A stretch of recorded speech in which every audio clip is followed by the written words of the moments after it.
The memory is etched sharply in my mind, vivid as a still photograph. I stood at the edge of the expansive cherrywood conference table, meticulously arranging newly printed acquisition papers into sleek, dark binders. The air in the room was thick with the scent of fine timber, potent aftershave, and undeniable authority. Preston Beaumont, the CEO, who governed our global corporation as if it were his private domain, settled back, a familiar, self-satisfied smirk playing on his lips. "Ellie," he drawled, my name twisted into a slight jest. "You're an administrator, not legal counsel. Perhaps focus on clerical tasks, eh?" A smattering of executives offered light chuckles. A flush crept up my neck, but I remained silent. I merely gave a small nod and positioned the binder before him. I'd been with Beaumont Enterprises for 8 years. Beginning as an assistant, I'd slowly transformed into something more. The unofficial problem solver, the silent observer who retained every nuance, every deadline, every obscure detail hidden on page 47 of a 500-page agreement. Yet none of it registered with Preston. To him, I was merely an amenity, practical, quiet, and easily overlooked. The discussion centered on our firm's most significant acquisition to date, the purchase of Midwest Freight Solutions, a European logistics firm valued at $90 million. The executives at the table buzzed with palpable anticipation. The merger was scheduled to finalize in 7 days, and naturally, Preston intended to claim sole victory. As I presented the final contract draft, a disquieting tightness formed in my chest. "There's a detail here that might warrant a legal review," I murmured, my finger resting on a specific section towards the end. Preston barely acknowledged it. "Just leave it," he dismissed. I met his gaze. "It's a specific clause, page 312, subsection D. It technically permits third-party purchase rights under certain dormant license provisions." Preston scoffed, his disdain audible throughout the room. "Ellie, please. I have a team of Harvard and Yale graduates on this. Their lack of concern mirrors mine. And I don't compensate you for your insights." A heavy hush descended. A few executives smirked. Others averted their eyes. I simply nodded once more. "Understood, sir." But internally, a crucial boundary had been crossed. For years, I had endured the patronizing remarks, the veiled insults, the invisible barrier obstructing my advancement. I rationalized it as the cost of remaining relevant. This incident, however, felt distinct. It wasn't merely pride, it was outright carelessness, and I wouldn't allow it. Preston, a true Leo, believing his roar was enough to dismiss any quiet voice, especially one belonging to a meticulous Virgo like myself. That evening, I lingered in the office, feigning work on meeting summaries. The cleaning staff walked past without a second glance. Eleanor, the silent fixture, was always there, always overlooked. But I wasn't summarizing notes. I was dissecting the contract. Each clause, every footnote, every cross-reference was scrutinized. What I uncovered sent a jolt through me. The dormant license provision was legitimate and enforceable. It granted a third party the ability to claim licensing rights by paying a token fee and submitting a formal assertion before the acquisition's official close. The fee, a mere $1. This clause, intended for extraordinary circumstances and never meant for activation, had remained in the document, unnoticed by everyone else. I pored over the legal text well past midnight. My hands trembled, not from fear, but from a surge of clarity and resolve. For the first time, I understood that true influence didn't reside with those dominating the boardroom. It belonged to those who truly comprehended the minutiae. I formed a resolve that night, a decision that would redefine everything. I wasn't acting impulsively or naively. I needed a strategy, and crucially, precise timing. The clock on the Nexus Solutions acquisition was counting down, and Preston Beaumont was oblivious that by the time they moved to finalize their $90 million deal, I would already be the rightful holder of exactly what they sought. The following morning, the office resumed its predictable hum. The aroma of brewing coffee, the rhythmic tapping of keyboards, the low drone of casual chatter. I sat at my workstation just outside the executive wing, sorting through emails. Outwardly, I presented the image they expected, the diligent administrator, unremarkable and unassuming. Yet, tucked discreetly inside my handbag, beneath my blazer, lay a signed check for $1 and a prepared claim form. I'd leveraged a contact, a former university friend now in corporate compliance, who validated my interpretation. The dormant license clause was indeed binding. Unfathomable, yet undeniable. It had been part of the original acquisition documents from 20 decades prior and diligently carried forward through every change of ownership. International trade law stipulated that a formal claim and payment preceding a merger's finalization allowed an individual to assume the licensing rights for the target company's core logistics software. Without that critical license, the entire acquisition would unravel. I wasn't a lawyer, nor did I need to be. I simply had to execute the directives precisely as outlined. At 12:47 p.m., during the lunch hour, I made my way to a local notary's office. I affixed my signature, paid the necessary fee, and filed the claim. Perfectly legal, utterly transparent, and with all paperwork flawlessly prepared. The dollar was paid in cash. The notary, a sharp-eyed woman in her 60s, noticed the sum and offered a knowing smirk. "Hope this works out for you," she remarked. I returned her smile. Me too. A true Capricorn rising, I suppose, always seeing the precise path, even when others are blinded by their own ambition. Upon my return to Beaumont Enterprises, the office hummed as if untouched. Preston's executive assistant chatted idly with the marketing team. The CFO was laughing boisterously on a golf-related call. Preston himself, behind his transparent office wall, was shouting about synergy to some unfortunate soul. I settled at my desk, quietly drafting a concise summary of my submission and emailing it to my private account for security. Time passed. Nothing occurred. For 2 full days, I began to question my sanity, wondering if I had misinterpreted a crucial legal detail. I had jeopardized my position, my entire career, potentially even faced litigation. But on the morning of the 3rd day, a subtle alteration became evident. At precisely 9:15 a.m. A senior attorney from the Nexus Solutions acquisition team marched into Preston's office. Their discussion was hushed and terse. Preston's voice briefly spiked, a sharp, frustrated bark, before receding.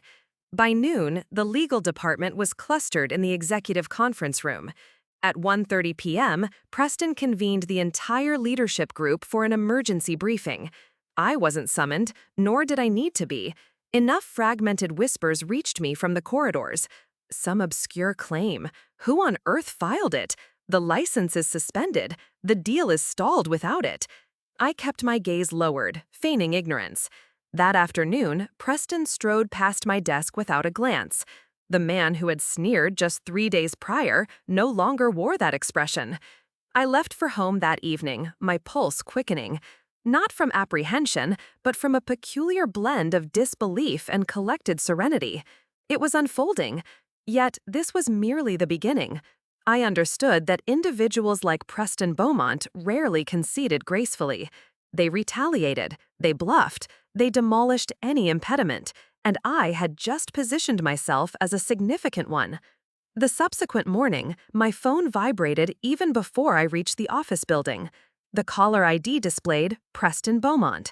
I paused, my thumb hovering over the answer icon, before finally accepting the call. "Ellie," he articulated, his tone sharp but veiled in a thin layer of corporate civility. "I need you in my office immediately." I permitted myself a faint smile, unseen by him. "Certainly, sir," I replied, my voice steady. As I traversed the office towards that imposing glass door, I felt every eye track my movement. But this time, I didn't shrink. I felt prepared. Preston was about to grasp a fundamental truth. This wasn't merely a corporate administrator who understood regulations. I understood how to wield them, and this contest had only just begun. Preston's office felt uncharacteristically frigid, not due to the climate control, but from the frigid glare on his face as I entered. He stood by the panoramic window, hands tucked into his pockets, gazing at the city skyline like a general appraising a battlefield. I closed the door behind me. "Ellie," he uttered, finally turning. His voice was unnervingly composed, almost nonchalant. "Have a seat." I complied. He did not. "I've been informed," he began slowly, "that a dormant license claim has been lodged against the Nexus Solutions acquisition." I offered no response. His jaw tightened. Imagine my astonishment to discover it was filed by my own administrator. I held his stare, maintaining a neutral expression. "I followed the procedure outlined in the original agreement. It's a legitimate claim." He emitted a soft, mirthless chuckle. "Legitimate or not, you had no entitlement, no authority. You blindsided this company and jeopardized a $90 million acquisition." My hands remained composed in my lap. "Actually, I exercised a publicly accessible clause that your legal team neglected. As of this moment, I hold the licensing rights Nexus Solutions requires to operate in this sector." His eyes narrowed. "What precisely are you attempting to achieve?" I slowly blinked. "Nothing, sir. I am merely safeguarding my rights as stipulated by the terms of the agreement." For a moment, silence hung heavy. Then, with a low, calculating chuckle, he moved behind his desk and sat, interlocking his fingers like a seasoned poker player poised to raise the stakes. "You want money?" I tilted my head slightly. "Pardon me?" He offered a brief, sharp smile. "Come now, let's not play games. You spotted an opening to extract a portion of this deal. Fine, name your price. I'll buy you out of this little charade. Clean, quiet." I held his gaze. "I didn't file the claim for financial gain." His smile faltered. "Then what?" I leaned forward marginally. "I filed it because you dismissed me as if I were inconsequential.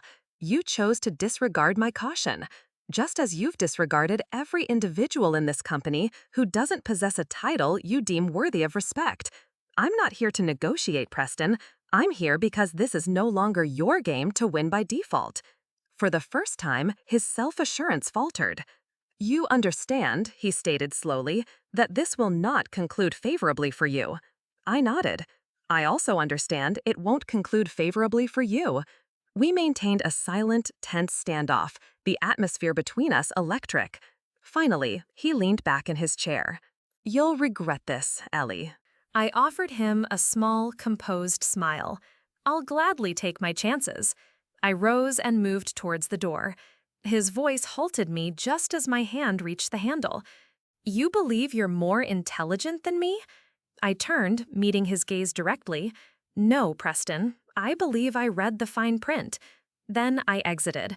His fixed mindset, typical of a dominant fixed sign, was unable to comprehend the fluid adaptability of a water or earth sign, the kind that thrives in the shadows of the fine print. The period following our sharp exchange felt disorienting. I returned to my workspace, my heart hammering, outwardly behaving as though nothing extraordinary had transpired. The office was a flurry of hushed conversations and quick, apprehensive glances. News propagates rapidly through corporate corridors, particularly when an executive assistant enters the CEO's sanctum and emerges unscathed. By late afternoon, the internal legal department was in disarray. I caught fragments of conversation from two junior associates in the break room. "They can't finalize the deal without the license. Who on earth filed it? I heard it was Ellie." I continued walking, far from naive. I knew Preston wouldn't simply let this dissolve. The initial countermove arrived before I even departed the premises. At 5:03 p.m., an email appeared in my inbox from Human Resources. Subject: Official inquiry regarding professional conduct. Urgent reply mandated. I opened it, my pulse remaining even. They were initiating an investigation into my alleged unauthorized intervention in corporate contractual agreements. I nearly chuckled. Nearly. This tactic was familiar to me. A classic gambit in the corporate arena. Sully the adversary's reputation, undermine their credibility, portray them as an erratic rogue before they could assemble a defense. But I was prepared. I forwarded the email to my legal counsel. Indeed, I had retained an attorney 2 days prior. I was not entering this skirmish unprepared. Preston believed this was still his domain. He had yet to comprehend that I had already overturned the chessboard. The HR inquiry was anticipated, but the subsequent development was not. The following morning, I arrived at the office early, aiming to preempt any further moves Preston might orchestrate. The first thing I noticed was my computer screen. A stark red message blinking back at me. Access restricted. Please contact IT. I inhaled slowly. At 8:13 a.m., I received another summons to Human Resources. 2 individuals awaited me, the head of HR and a corporate legal advisor I hadn't encountered previously. "We've temporarily suspended your system access," the HR director stated, her hands clasped precisely on the table, "pending an investigation into recent concerns originating from the executive office." I nodded serenely. Concerns pertaining to a fully lawful, documented license claim I filed personally, outside of company resources. A fleeting expression of unease crossed her features. "We are simply adhering to established protocol." I leaned back comfortably. As am I. I presented her with a formal letter from my attorney, clearly stating that any retaliatory measures, including access restrictions or unsupported accusations, would be met with immediate legal action.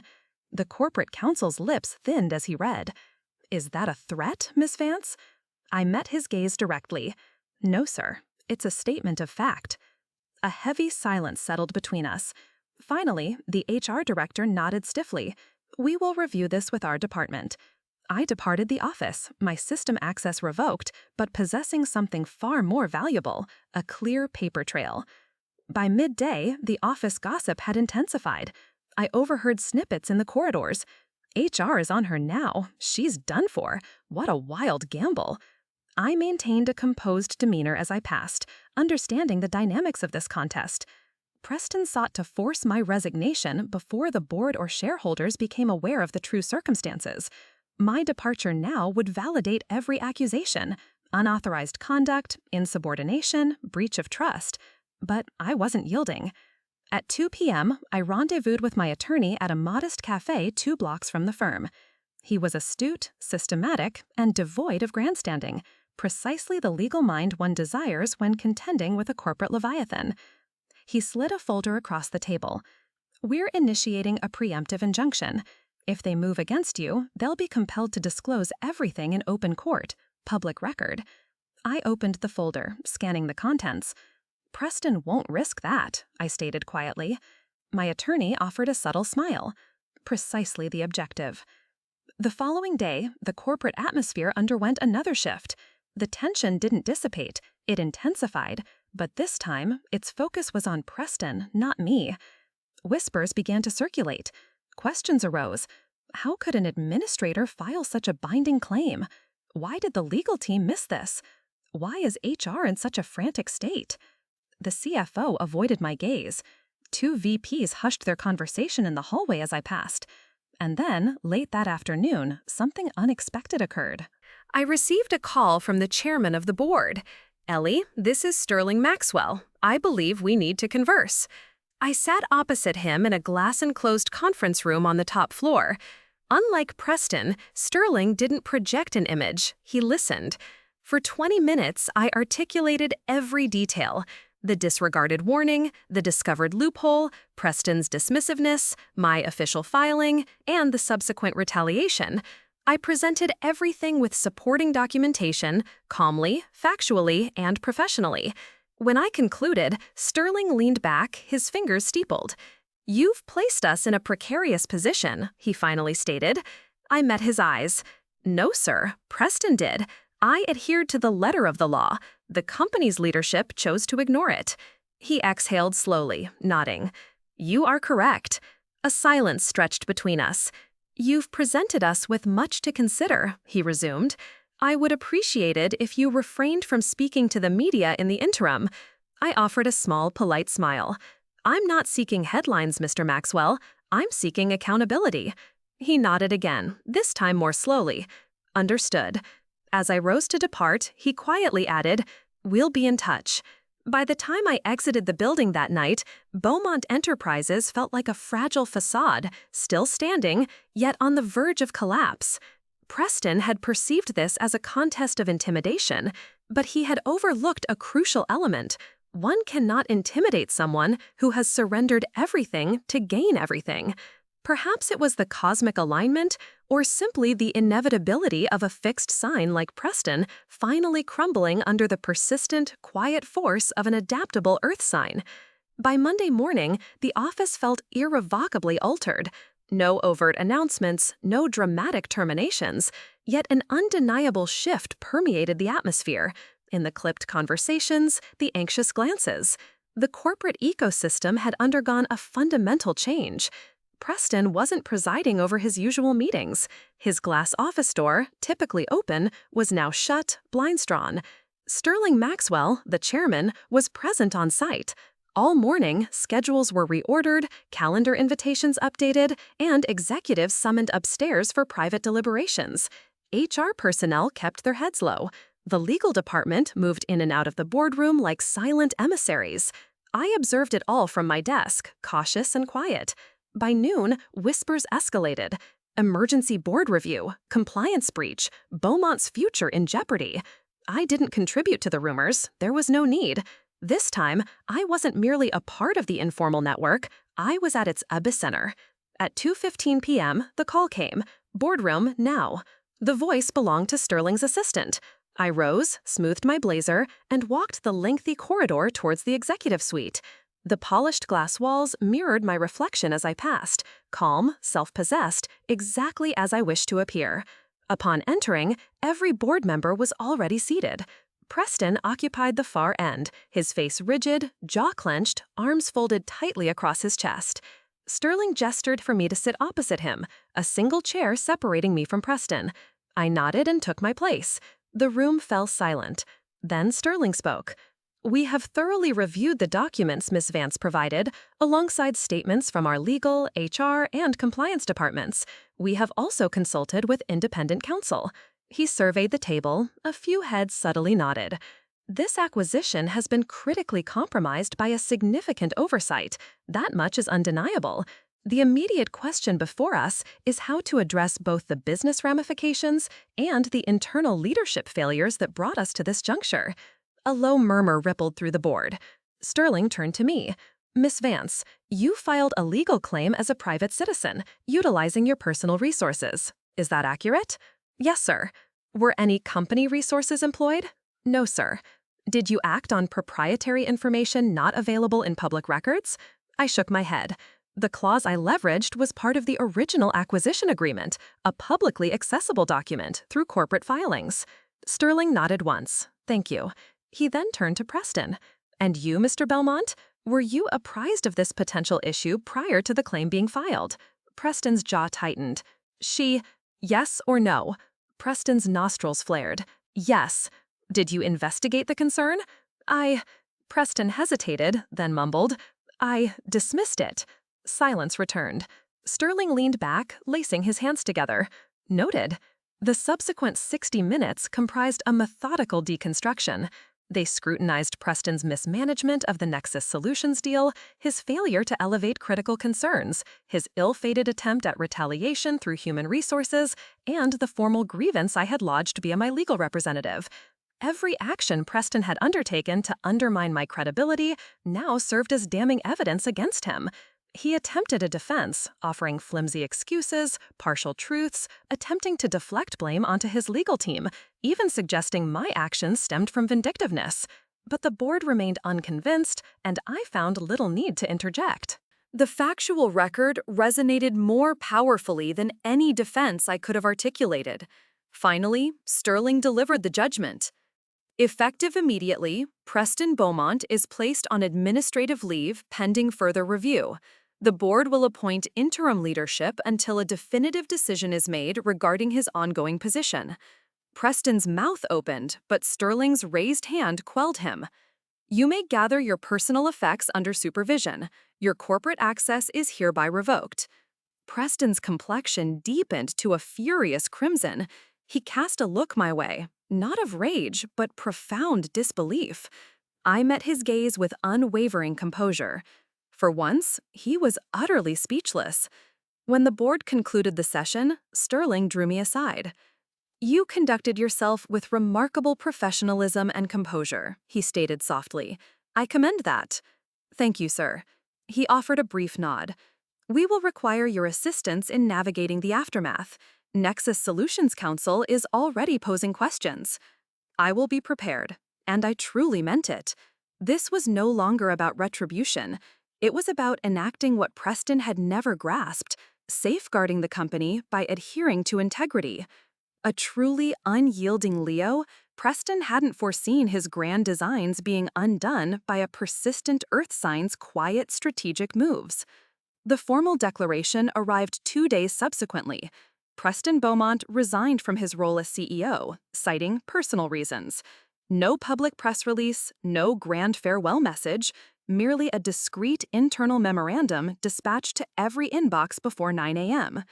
Yet no one was deceived. The office hummed with hushed variations of the same narrative. The board had forced his exit. The Nexus Solutions acquisition had nearly imploded, and somehow the executive administrator had been the linchpin. I remained silent. Office chatter held no interest for me. My focus was the transaction itself. With Preston's departure, the Nexus Solutions acquisition resumed progress, but this time with absolute transparency.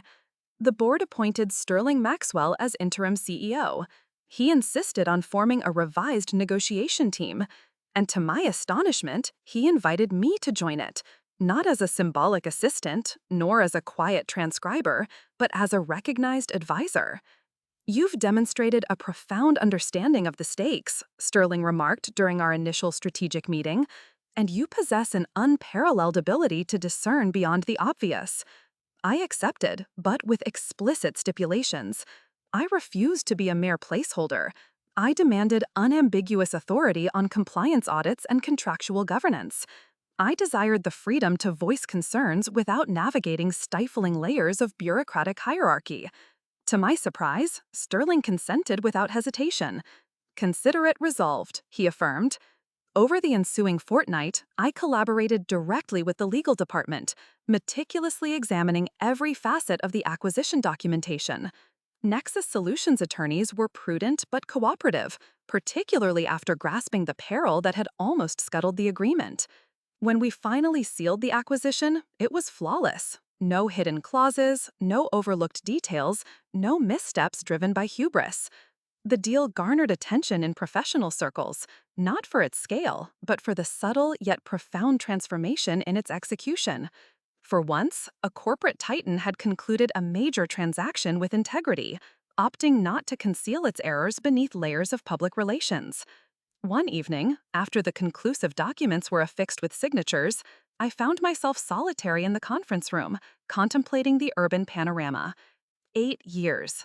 8 years of being undervalued, disregarded, unnoticed. I had commenced this career believing that diligent effort alone would garner esteem. I learned, through difficult experience, that it does not. Sometimes you must seize respect, assert it, remain resolute when others anticipate your capitulation. And above all, you must recognize your own value before anyone else will. Sterling joined me moments later, carrying 2 mugs of coffee. He extended one to me. "You know," he began, settling into a chair opposite me, "the board has been in discussion." I raised an eyebrow. "That sounds foreboding." He offered a faint smile. "We wish for you to remain with us, beyond just compliance functions. We are establishing a new role, Director of Risk and Contract Strategy, reporting directly to the executive board." I blinked. "That's a genuine position." He chuckled. "It is now." I exhaled slowly. "Why me?" His smile softened into genuine sincerity. "Because you didn't merely shield this corporation from a financial catastrophe. You safeguarded it from itself. And you accomplished this without pursuing recognition, vengeance, or personal enrichment." I regarded him for a moment. "Thank you," I stated softly. He nodded. "You've earned it." The following morning, I transitioned into my new office. A modest area, no panoramic windows, no imposing title emblazoned on the door. And I found contentment in that, for this wasn't about a nameplate. It was about possessing a voice and ensuring no one else within this organization ever had to contend in isolation simply to be acknowledged. As for Preston, the last I heard, he accepted a consulting engagement on the West Coast, a smaller enterprise generating fewer headlines. Perhaps he gleaned a lesson, or perhaps he hadn't. That was no longer my concern. Some struggles are fought for survival, some for principle, And others are fought because walking away signifies accepting an unsatisfying status quo when you know it could be improved. I didn't embark on this to win a war. I simply declined to be silently defeated. And ultimately, that determined everything. The stars, I mused, must have aligned just so, allowing a quiet strength to overcome an assumed dominance, proving that even the most meticulous planning of an Earth sign can shift the entire corporate constellation.